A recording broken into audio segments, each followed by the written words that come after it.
د امریکا منتخب ولسمشر جو بايډن وایي ټرمپ د امریکا مهمو ادارو ته سخت زیان رسولی. سلام، وخت مو په خیر.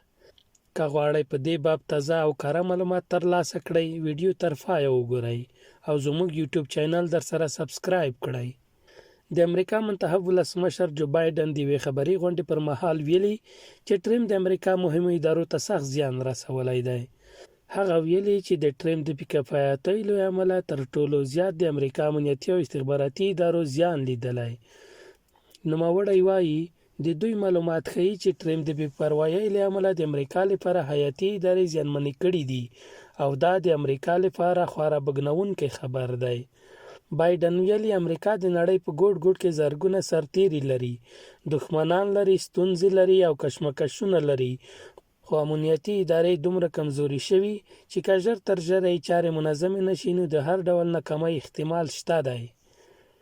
ټرمپ بیا د بايډن پر دې څرګندونو تر اوسه غبرګون نه دی ښودلی. د ټرمپ او جو بايډن ترمنځ نن درې وروسته له هغې زیاتې شوې کله چې بايډن د امریکا د تیرو ټاکنو بریالی اعلان شو. ټرمپ د بايډن پر بریا سخت غبرګون وښود او ویې ویل چې دا پایلې ورته د منلو نه دي.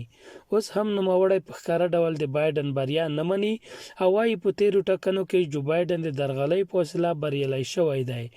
د یادونه ده چې ټرمپ د دې نن دریو سربیره تېره ورځ د امریکا له ولسونو سره د مرستې مصوبه هم لاسلیک کړه، کوم چې همده خپله ورسره پخوا مخالفت درلود. له غوږ نیونې مو مننه. تر بلې ویډیو مو په لویه لاس سپارو. زموږ یوټیوب چینل در سره سبسکرایب کړئ.